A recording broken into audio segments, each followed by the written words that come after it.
Welcome to TP Talks, PwC's Global Transfer Pricing podcast series. My name is Ben Brewer, and we are recording this podcast at PwC's Global Transfer Pricing Conference in Toronto. Today's topic will be on navigating transfer pricing challenges in Asia with a focus on India and China. I'm joined by Sanjay Tolia, who is PwC's Transfer Pricing Leader for Asia Pacific and India, and a partner in the PwC Mumbai office.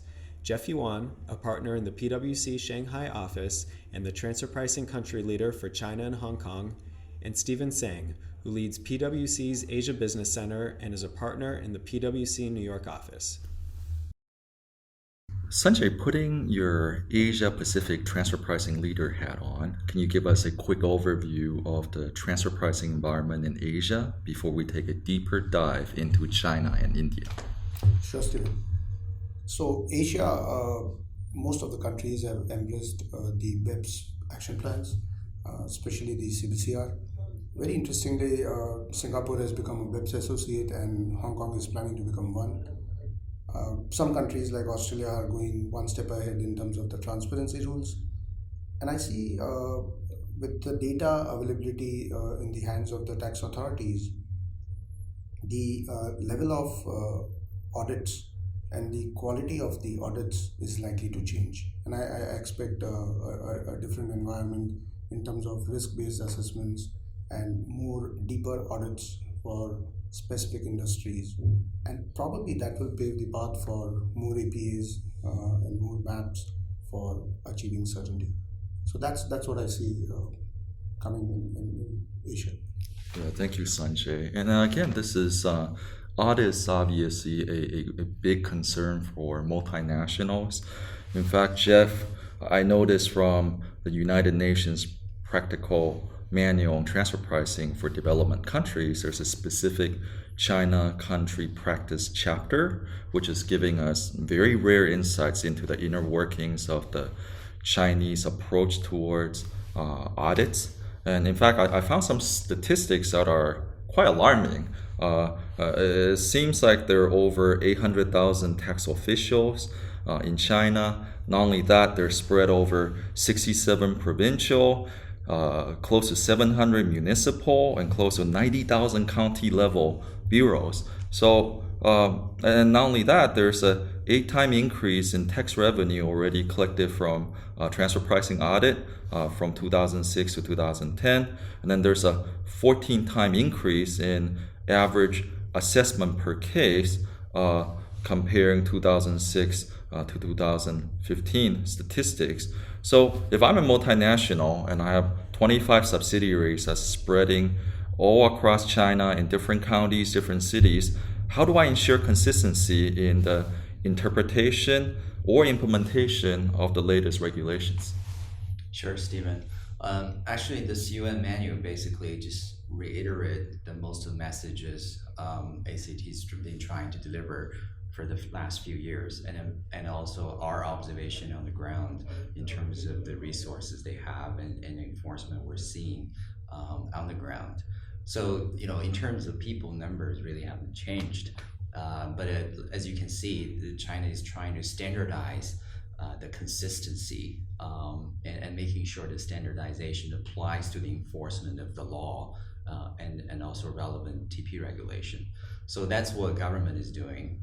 To answer your question, what the MNC needs to do to basically deal with such an environment, I think we're, as our client and our taxpayers in China, we need to further ensure the consistency across all the documents that we need to prepare and submit to the tax authority. For example, the master file and local file and the related party forms. So that it needs to be making sure that with all your multiple subsidiaries in China, that numbers, messages all needs to be across consistently as well.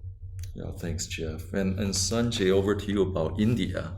Obviously, this is a growing territory where a lot of the multinationals are expanding footprints. Do you see the same trend? So India has come a long way from over the last 4 years in terms of making developments in terms of the changing the transfer pricing law, providing more insights. So just to give you an examples of the key developments, one has been that India has introduced now use of multiple year data on an unconditional basis. India has introduced an arm's length range, which is based on 35th to 65th percentile if you have 6 or more comparables. There has been a safe harbor, which has been introduced for captive service providers from India. On an ongoing basis, India continues to issue circulars providing guidance on specific transfer pricing matters. And last year, we had risk-based assessments which have been introduced, which means that not all the companies are going to get audited, and it's done on a very, very selective basis. So I think it's been a long way, and there's a great development which is happening in the area of closing maps with various countries and closing APs, and I'll talk more about that later. Yeah, Sanjay, that's definitely great news, because in the era of increasing uncertainty, advanced pricing agreements are definitely a good solution for multinationals to pursue. Jeff, I understand that China introduced APA quite early on and have so far concluded 51 bilateral APAs. I also heard earlier that despite of India starting its APA program much later, it has over 100 APA already. So is China not keeping up? Well, I think with all the numbers you're saying about the local tax officials China have, they do struggle at the SAT level in terms of the people that are processing the APA cases. So we have seen probably a bit of a challenge the SAT is facing in terms of getting those APA cases processed and approved. Nonetheless, I think it actually just today, October 18th, ACT issued a new public note 64, which is focusing on the APA regulation a few hours ago. And what it does is focusing on further standardization and making sure the consistency of the APA application. And also we're seeing the APA, the tax authority is trying to take more control of approve the potential APA cases. So hopefully that will expedite the speed, the application of the APA cases. Great. And Sanjay, how about your insights on India? I'm sure India is going to pick up something from China and learn from various other countries, but at this point of time, the way the APA regime works, you could get an APA or you can get uncertainty for almost 9 years. So you can get an APA for 5 years, and you can roll back 4 years. So you have a 9-year certainty. It's a very small team, and there are 750 plus applications which are being filed. As of today, 103 APAs have been signed, of which 3 are bilateral with Japan and UK, and the rest of them are unilateral. At this stage, we are seeing that most of the APAs are based on the cost plus markups for captive service providers, because I think that's the focus of the Indian government, to sign as many APAs as possible. But more complex APAs we see coming in times to come.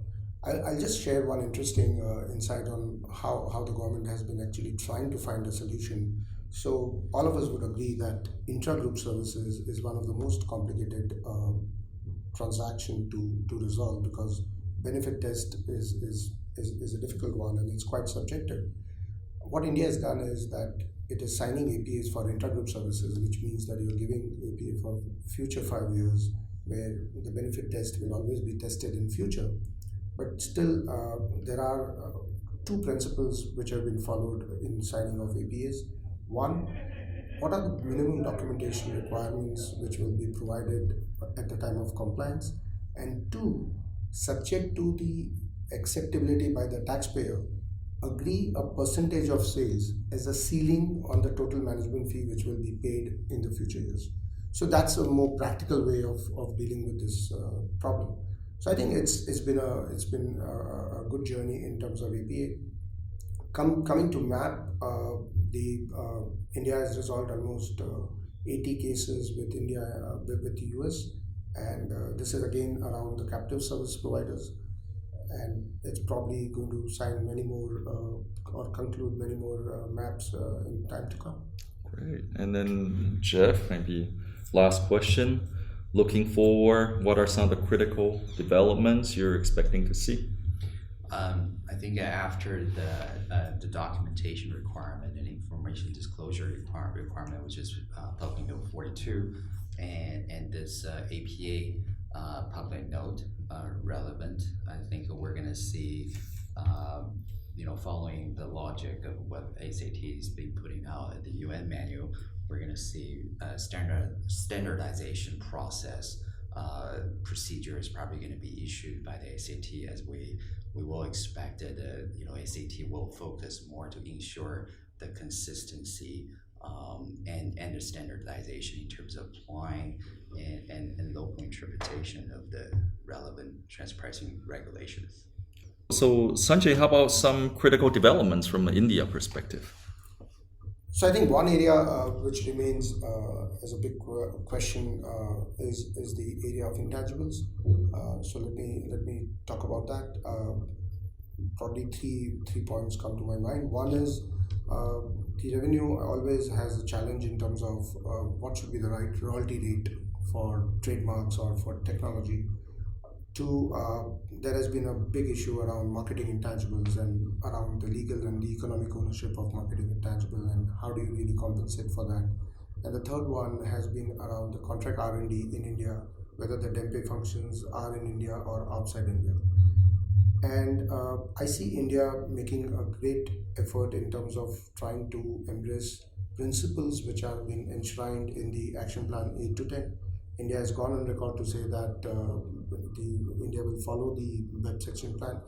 And I see that if more guidance around these specific areas are provided by the government in terms of clear articulation of what they expect on all of these areas, I think this will go a long way in providing guidance to the taxpayers in how do you create documentation, or how do you set your pricing policies around these specific intangible issues.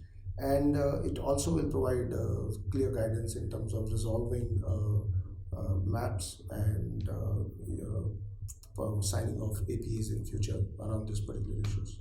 Yeah, so Sanjay and Jeff, thanks for sharing your insight.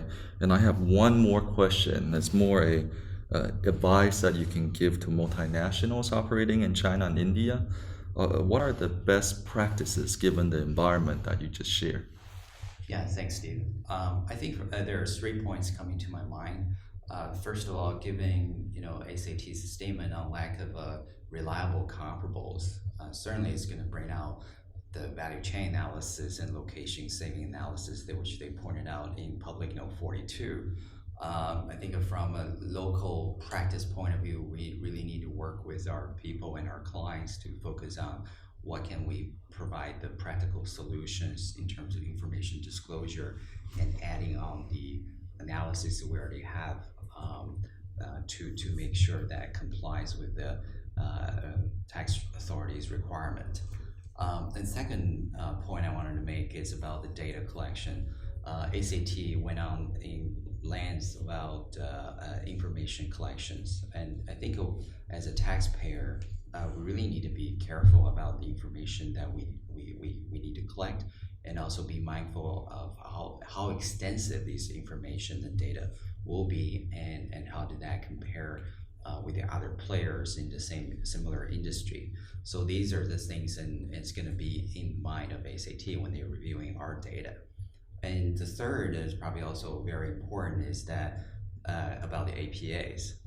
As we're standardizing this APA process, and you see the tax authority taking more control of that, we hope that to give us a good opportunity to be able to help our clients to secure the positions and give certainties through the APA process. Sanjay? I totally agree with Jeff, and just want to supplement by saying that business and tax teams will have to become one in terms of preparing documentation in future, and obviously, one should have a global policy, but with a local flavor, because that's what's the requirement of the local revenue authorities. And in view of the challenges which data could create in terms of interpretation or in terms of the way the local authorities want to implement them, I think that APA is a way to go.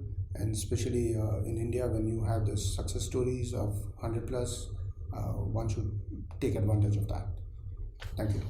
Yeah, we hope you enjoyed this podcast on navigating transfer pricing challenges in Asia with a focus on China and India.